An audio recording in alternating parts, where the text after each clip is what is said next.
Well, this morning we'll be looking at, before I start, let me give honor to whom honor is due to, so that you'll not send me packing. Special thanks to Tony Oguti for making this happen.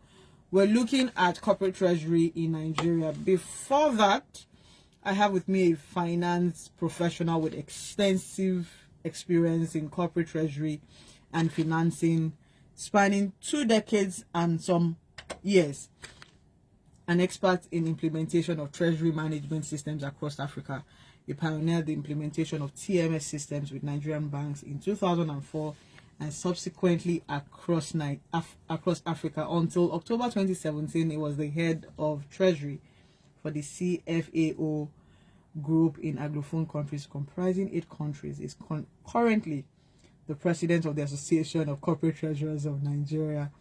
The umbrella body of corporate treasurers in Nigeria. Is a member of the board of trustees of the Christian Financial Accountability Association, and he sits on the board of several companies and non-governmental organizations. Let me finish.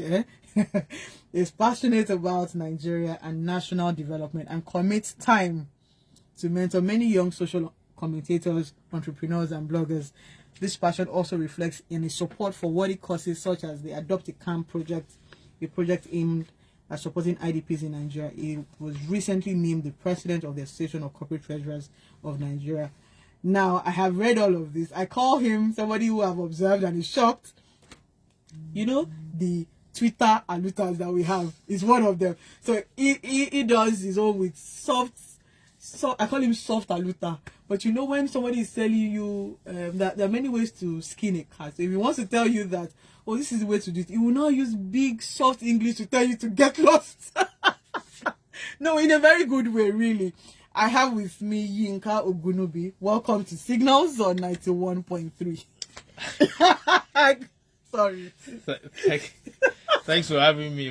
That was I mean, you set me up actually. No, it wasn't like that, right? So like I said when we had a conversation yesterday, that I observed you from afar, and what got to me was the day that there was a cybersecurity tax. Yeah. And then I got to my office and I opened my laptop and then I saw the way you explained it, and I called Tony Oguti. I said, Madam, Ejo, help me to look for this person. I know him, but help me to look for him. And here you are. Yeah, by the way, she owes me lunch. No, she not owe you lunch. She will not tell me that I owe her lunch. Well, the signals, and we're discussing a lot of things. What does business owners need to know? What is the government policy doing? How is it adding or subtracting to our lives? So, well, congratulations on your new appointment, right? And thank you. Now let's quickly go back to that cybersecurity. Okay. Yes, let's start from there. Why do you think they started it and suspended it? Well, I think that they found out, like, you know, many other Nigerians, that it was going to be challenging to implement, because that law, even though it was initially signed in 2015, even though they tried to implement it initially in 2018, twice actually, they found out that even with the amendment that they did in 2024, that it was going to be challenging to implement. And even without the suspension of it, the reality is that by the time you begin to look at the intricate details of that law, you wonder how they want to do it. I mean, there are many questions to be asked. I mean, when did the office of the NSA become a revenue generating entity? Okay. Somebody in an office that is not even cleared by the National Assembly, an appointee of the president, and is supposed to collect that amount of money. I mean, according to NIBS, last year alone, 2023, the total electronic payment in Nigeria was about 600 trillion naira. So if we apply 0.5% on that, we're looking at something close to like 3 trillion, if I'm not wrong. So you're going to give that to one man. and it's law. Actually, it's not like, this is what we are wishing. It's actually law that was passed 8 years ago, 9 years ago, that says give that to one man to manage cybersecurity. Now, we're not saying that cybersecurity is not important. It's very important in Nigeria. It's something, it's global, it's a big problem. But you want to do it in a way where it doesn't affect the masses. It doesn't affect the masses. Who's going to pay for it? These are questions that you have to ask. So there were lots of problematic things with that law. There's already an electronic money transfer levy, okay, which is already a tax collected by the government. Now you are adding another cybersecurity levy, which is also a tax. So is that not double taxation? There's a lot of things. It almost begs to question, why are we paying tax in the first place? There's normal tax, right? But when there's distrust when Nigerians don't trust the government to give us what they have promised, because we are saying cybersecurity. That's what is happening to one of the questions I was even asking a guest last week was, what's happening to the security trust fund? Yeah. Right? Why do they need to come and tax me? Because whichever company they are taxing would automatically, they'll take it out from us, from our money, that the money that is not enough, our income is not increasing, and they want to collect. So why do you think it was suspended? I think it was wrong timing. Okay. I mean, the function of government everywhere in the world is to collect taxes. So they should not collect tax. So let's we not should be able try to have like, tax rebates. Yeah, I mean, the government will give you tax relief, and Nigeria has a lot of tax relief for employees, for businesses, and all that. So let's not say, okay, government will collect tax anywhere in the world. The question is the timing. It's wrong. You are at the time when Nigerians are facing super high inflation, food inflation. At the time when it just increased electricity tariffs. Okay, say for the Band-Aid. Even the Band-Aids are finding a way to walk around it. At the time when Nigerians, you remove subsidies, the devaluation of the naira is really and then hitting hard. The dollar is going up, FX is going up, down. And then that's the time you think that, okay, they should squeeze us. Let's add an additional burden on them, especially a burden that punishes people for doing something good. Because what you're trying to say is that you have a policy called the cashless policy. You want to drive a lot of cash transactions into electronic.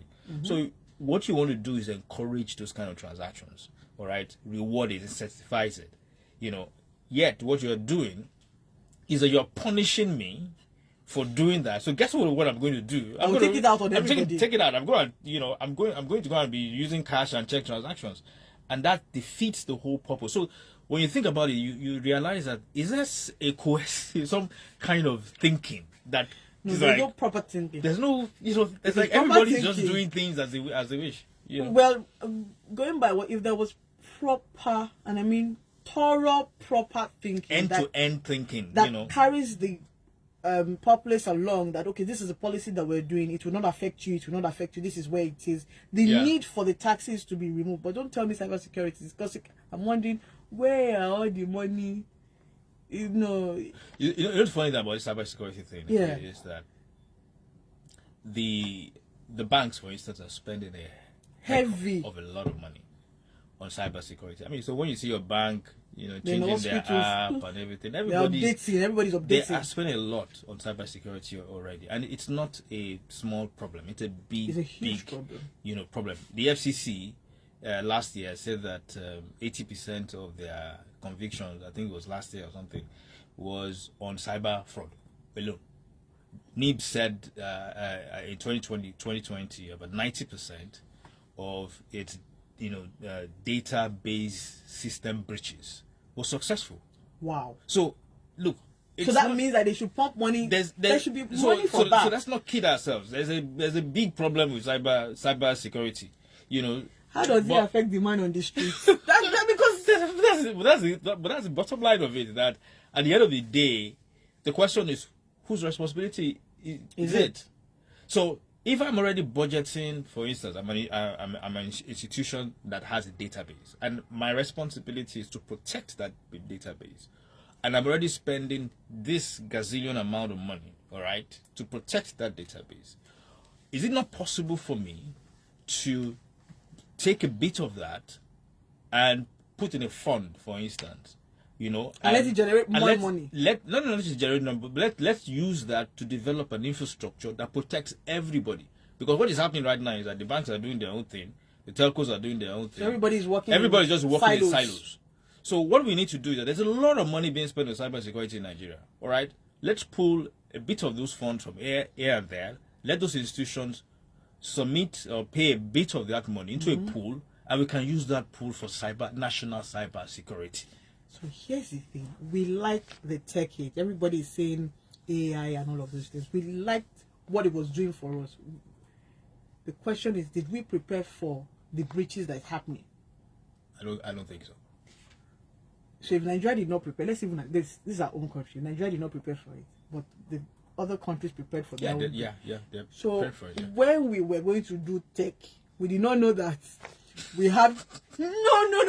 It's laughable, right? But the question is, we did not prepare for the massive breaches, and because there are a lot of breaches, even on your phone, you are having to do two-step, multi-factor, and all of that. So it means that we're preparing for this. We didn't prepare that somebody would hack the back door. We prepared for convenience. We didn't prepare for security, and that's why you see that Nigeria is very advanced when it comes to tech stuff. So the things you see here, the innovations you see here, if you go to the US, you will see it.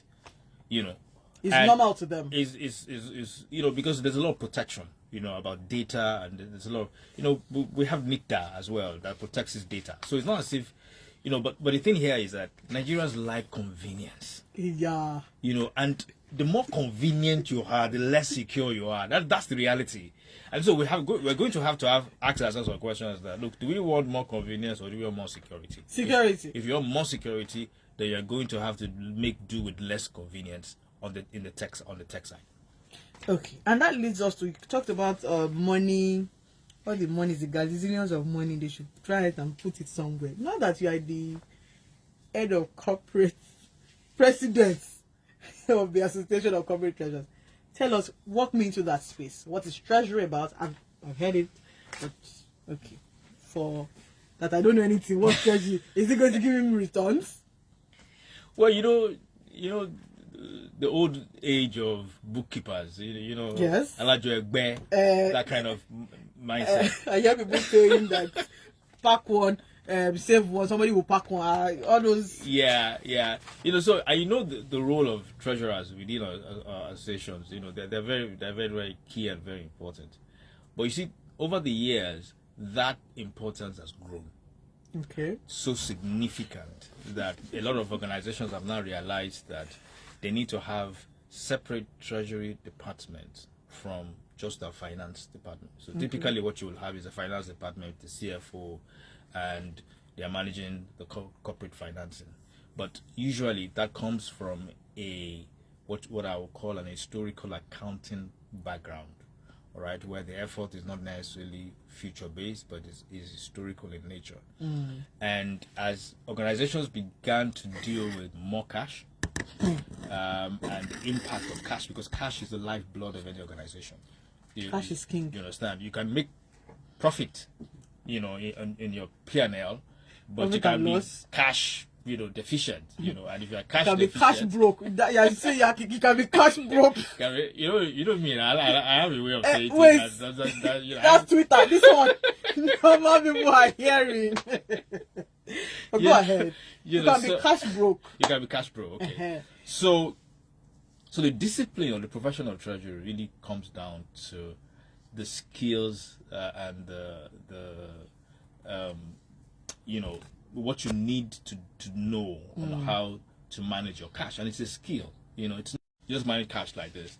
There are things that you need to talk about it in the context of cash flow management, cash flow management skills, how you can efficiently get the most out of the least. So what you're essentially doing is looking at, okay, how do we manage the cash flow organization to be able to make sure that we meet operational needs, meet what we call our working capital needs, and all that. If we have projects, we can finance them. If we have to decide whether we need debt or equity, or a combination of debt and equity, or if we need to borrow, how do we structure the borrowing? So all of that, and then we now talk about risk. So risk management, when it comes to FX, liquidity, interest, and all the things, are the things that makes treasury management very interesting. So let's go to class a little bit and say with 1,000 naira, let's say that an organization, their money is 1,000 naira. Okay. So which one is going to treasury inside the 1,000 naira? It's everything. Everything is going to treasury. Treasury has to manage what happens to that 1,000 naira, because you see, that 1,000 naira, part of it will go into buying stock.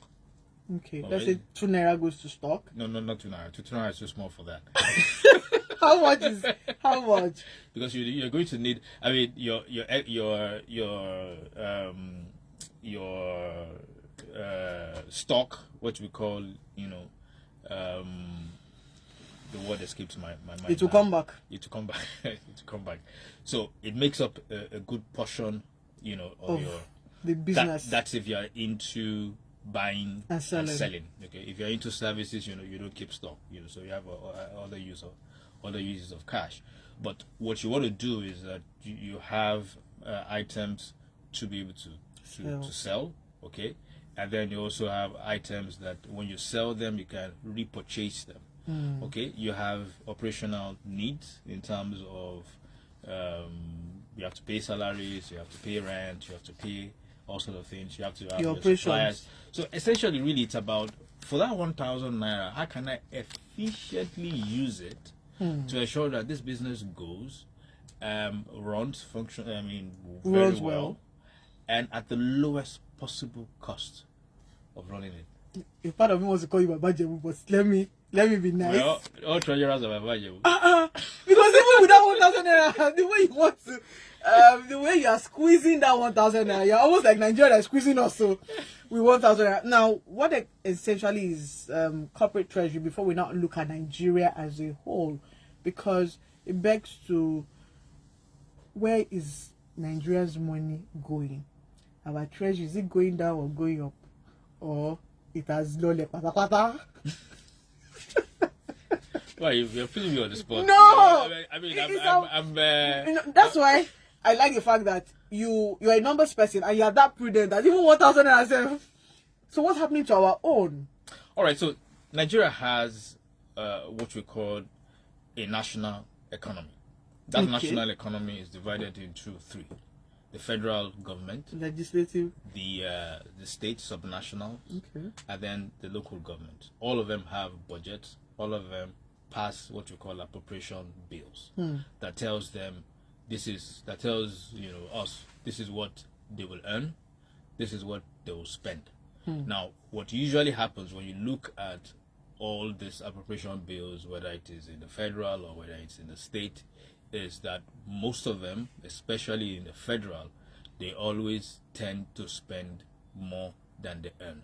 So what that tells you is that Nigeria doesn't earn enough money to be able to meet its needs, whether those needs are recurrent expenditure or capital expenditure or other things that they have to do to run the country. So essentially it means that we have to borrow, and when we borrow we have to pay for the borrowing. So the national treasury itself is a big scale treasury project, because then you have to look at, I need to spend 20 trillion. I earn only 10 trillion. I'm going to borrow the difference, which is 10 trillion. Where do I borrow it from? And how much? What's the rate that I'm borrowing from? How do I ensure that when I borrow this money, I can pay for it in a way that it will not make me, in a way, comatose? So that's really the whole work of the Ministry of Finance and what the government is trying to do a lot of times. But then somebody will say, why put yourself in that mix? I was almost going to ask you that. I know that during Obasanjo's term, our debts... We paid our debts, yes. Why do we need to borrow? Is it because we're a consuming nation? A lot of reasons. We are a nation that, we have... In the first place, convenience. We like convenience. In the first place, we don't necessarily earn enough. So Nigeria has a revenue problem. That's reality. We as a country, we have a revenue problem. And that's the reason why some of the people will say we need more tax revenue because they should. Anyway, that's a different conversation. But you know, whether you agree or not, we have a revenue problem. Nigeria needs to earn more money. And to earn more money, you need to have something to give to the world. But you need to have something to sell. You need to have something to produce. You need to be able to say, okay, this is what we're giving. And over the last how many decades, the only thing of substance that we're giving the world is oil. You understand? You know, so at the end of the day, we have to ask ourselves the question that, okay, how do we bridge that gap? So we need to. It's not about paying debts, right? You can pay your debts, but then it's not earning enough. You're seeing a problem. So Nigeria needs to really up the ante, and the real problem as well is that we're a consuming nation, especially foreign stuff. We like foreign stuff. That's the way we are. It's not our fault, really, but that's the way we are. But it's our fault. But I don't blame us. What I only say is that, okay, consume foreign stuff, but also produce and give also to the world what you produce. And if you're doing that in a very balanced way, not just depending on one product with its oil, we will be fine. Okay. If you look at Nigeria's debt, for example, how many bad debts do we have? Some say good debts and bad debts, but are we tilting on bad and good from your view? Well, you see, it's really difficult to say sometimes because you see, during the Obasanjo time, yes, Nigeria was, we're owing what you remember the Paris Club. That you do remember? No. Okay. The idea was so we hold a certain kind of consortium of lenders then, okay, mostly in Europe, IMF, World Bank, blah blah blah. All of them together. So all of them were the Paris Club, and they were the ones that almost killed us. Like you don't pay your debt, you're going to be whatever. And we know what happened. Mm-hmm. And so what you've seen after is that Nigeria has kind of began to diversify its debt portfolio. So you begin to see that we're doing more debt with China and some other bilateral partners that will not put the kind of stringent conditions that the Paris Club was putting on us. So is it good debt or that bad debt? It depends. It remains to be seen. That's a level of, because if we keep borrowing and then we keep squeezing ourselves, we're still not meeting that revenue problem that we have. Yeah, I think the good thing right now is that Nigeria has not defaulted. Really? No, Nigeria. I nice. think we should clap for ourselves. Okay. We haven't defaulted in our debt obligations. We've kept our debt obligations. It has strained us in terms of our funding because a huge part during the Buhari regime, for instance, over 90% of our revenue was used for debt service. So, but we have other nations like Ghana that have defaulted. So that's like I still keep beating them with the jollof wars. No. We'll continue. What's going somewhere? Go ahead. Because when you say that, if we look at the infrastructure that Ghana has, and us here, and look at the rate at which a lot of companies have left, it begs that question of what exactly are we doing? Where's our money going to? Beyond our own frivolous spending as a nation, what can we curtail? What can we keep? Because we're still crying over the cybersecurity. What other levies will come up that we cannot fight against?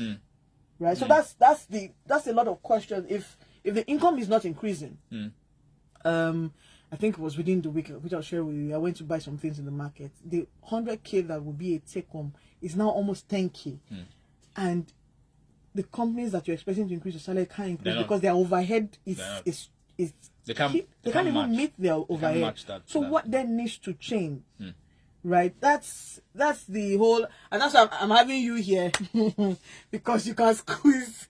What do we need to cut as a country? It's a very good question. I think one of the things we have to do as a country is also to look at the system of government that we have inherited. It's a very expensive system of governance. It's a very show-off system of governance. That's your own words.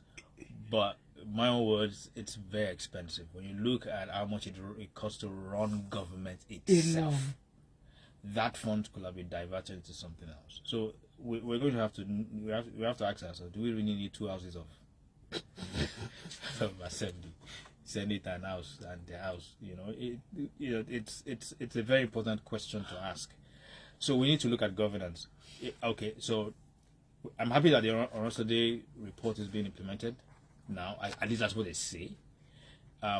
If they do that, they're going to, save a lot of money, from that perspective. Even beyond those reports, beyond the reports that they are now implementing, it signals on 91.3 Lagos South. If you have questions or comments, you can call us 0809-234-5913. You can WhatsApp 0809-234-5913, or you can call us 0809-191-3913. I was talking about the reports. We have had so many reports that were claimed to be implemented, but were not. Yes. Why? Wumi? Sorry. You see, even I'm shocked at some of this kind of. Why am I asking all of these questions? Because we can't. I want to see a country that works. I'm passionate about Nigeria. That one I cannot. I've still not jackpot yet, right? Because if we look at people that are going and coming, there's something you wrote on your bio. Budding, is it pensioner? I'll be retiring pensioner. Aspiring pensioner. See, before you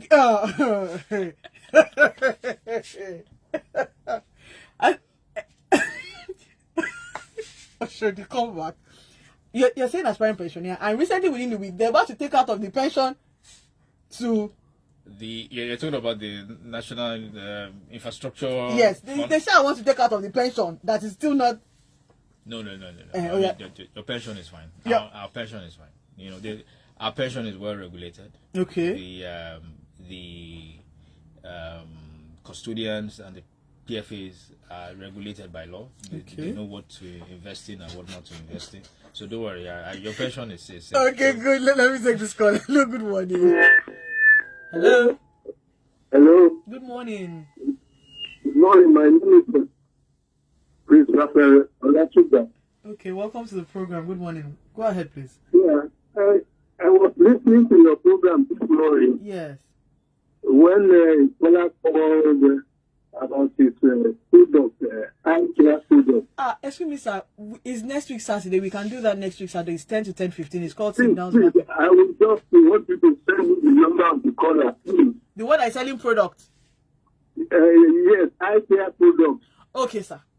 No problem. Can you send us a WhatsApp message on 0809-234-5913? Send us a WhatsApp message and then we'll get the numbers to you. Well, it signals on 91.3. We're discussing the corporate treasury of Nigeria that I guess Yinka Ogunnubi has said is safe. No, I said your pension is safe. So what about our treasury? Well, that is that's left to be seen. I'm trying to be very careful. So phrase what I say, because before somebody goes out there and says the ACTN president says our treasury is not safe. No, our treasury is safe. The thing is, there's a whole lot of resources that goes to government. Okay. And everything. What is most important is that we're able to capture all these monies and account for them. The challenge you have in Nigeria is that there's zero to no accountability about this, and then when you begin to hear some of the amounts that are being siphoned by people. Remember the old conversation we had a few months ago about the Minister of Humanitarian Affairs, that government funds ended up in private, and they were trying to justify it. It's those kind of leakages that you wonder that, okay, if that's happening at 500 million naira, what else is happening that you don't know, and how is this impacting our ability to be able to meet our needs as a nation? Let me ask you this: what goes on in the mind of someone who is siphoning millions of money? knowing fully well that those monies are meant for certain projects that would affect the populace? Let's just run through the psyche of somebody who just sits down. I think we need to look at some of these people as being mentally ill. Okay. Because I'm not using that to excuse their action, but you see, you have to have some mental illness to steal Millions way of money. beyond your needs, you know. Way beyond your needs. Because it's like, okay, so you stole what, you know, X amount of millions and all that, and then what do you want to do? You know, go and build one skyscraper in Mars. So, look, these people, the mindset that drives them is obviously the mindset of greed, and they want to take here, they want to take there, and everything, and also probably also because you have a country where people will reward you for your corruption. In reality, I wrote something about dysfunction in Nigeria, and now about how we don't like dysfunction, but if it favors us, It's fine. God's favor. It's fine. I mean, we will go to church and give testimony about how God opened one door, you know, for me to be able to, you know, rip off others and make more money. So our system, you know, we say it takes a village To raise a child. Yes. But then it also takes an entire country to build a country. So every Nigerian must understand that, first of all, it's not the government's responsibility, or it's our responsibility as Nigerians to do the right thing. If you are a police officer, police well.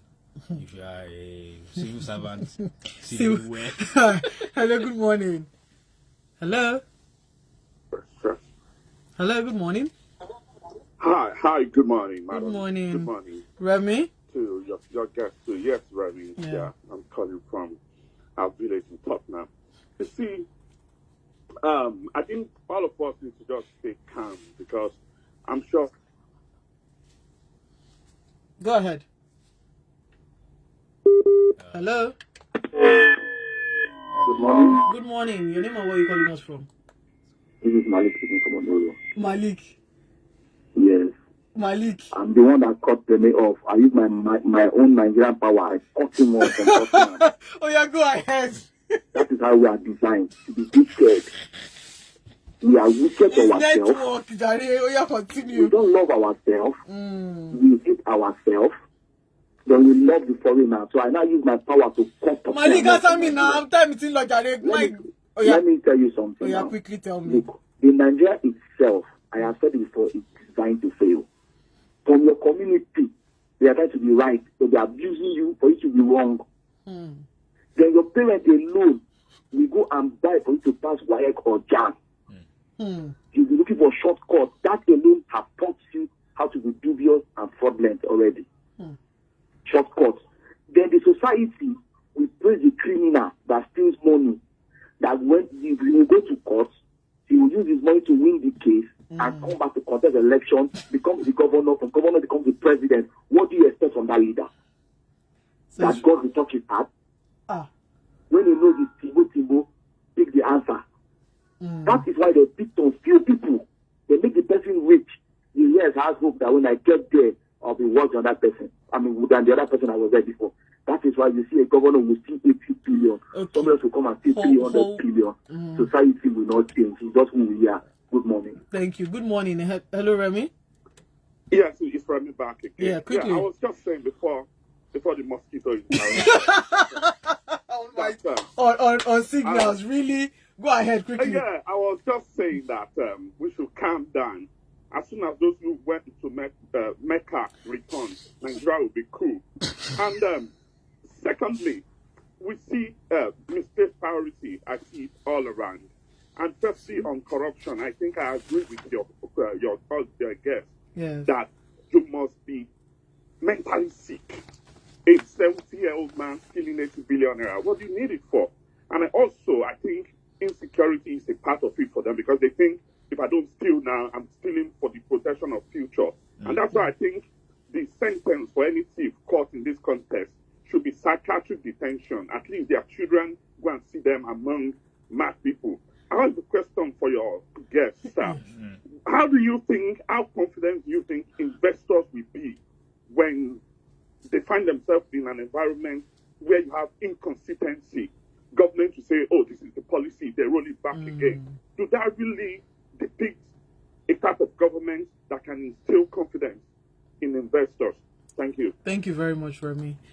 Yes, so the floor is yours. Yeah, it's a very good question, Remy.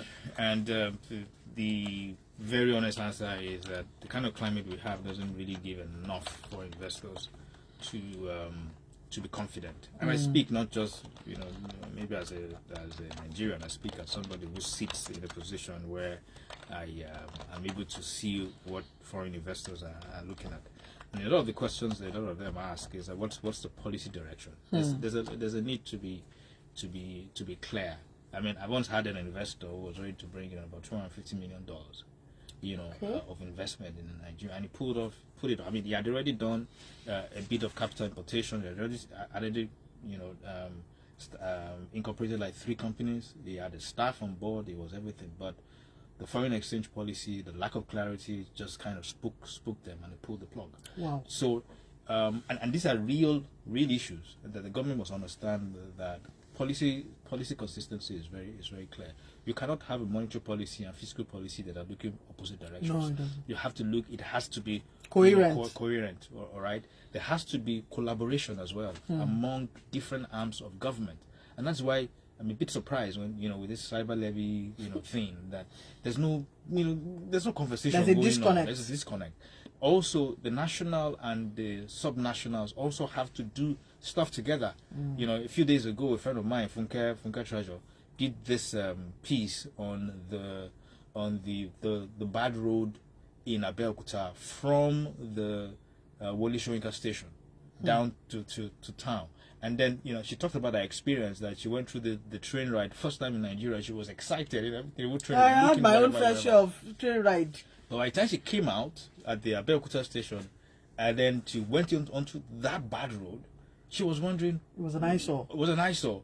That how is it possible that the governor of the state, all right, after the federal government has done its own bit, all right, does not know that, okay, fine, we need to do something about that road to improve tourism. So... for a foreign investor looking into the country, the policies look a lot out of the place. And by the time you now add insecurity, and then the cost of borrowing, I don't know. I mean, the foreign investors coming to Nigeria, they're very bold and brave. Okay. I must give that to them. Even we here, we are brave. Hello? Please, quickly, please. Just give me 30 seconds. Go ahead, Malik. Reduce the volume of your radio set.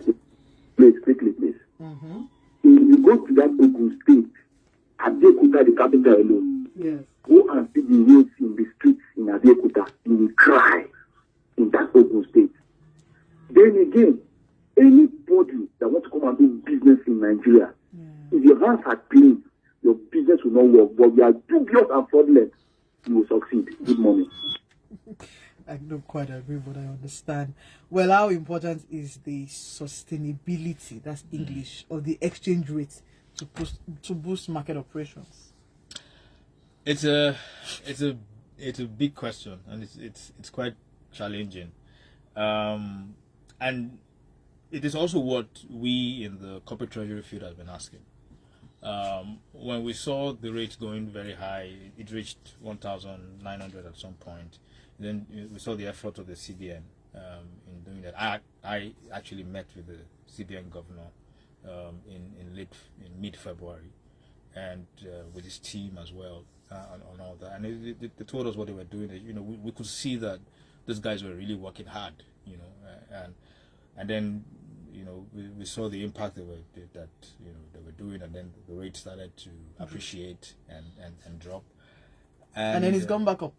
Yeah, but but the thing was, I remember I was interviewed at the convention, and people were saying, "Oh, what do I say?" And I said to them, "There's a sustainability challenge here. It's not about whether the naira is appreciating. The question is, when it stabilizes, can it stay at a point?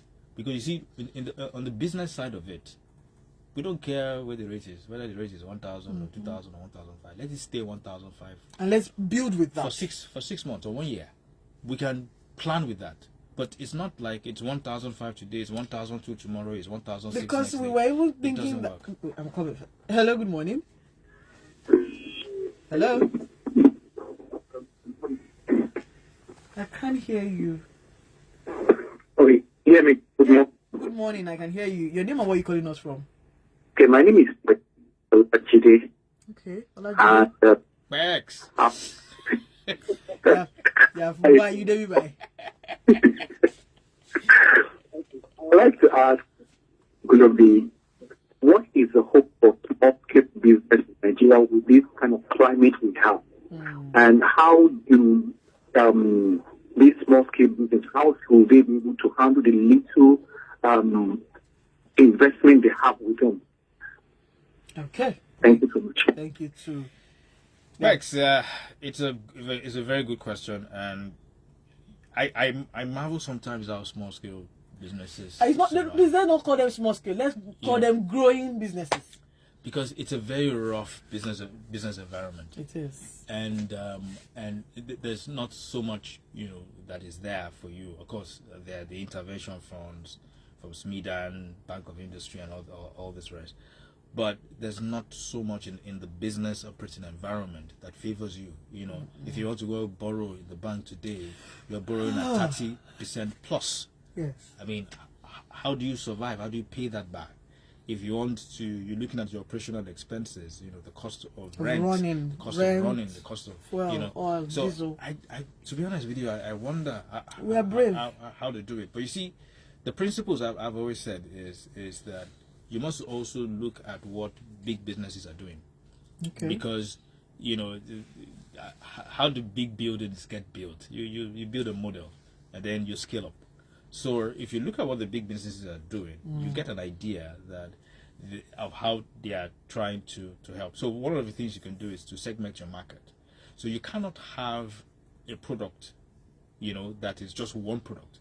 You have to diversify. You have to diversify your product base.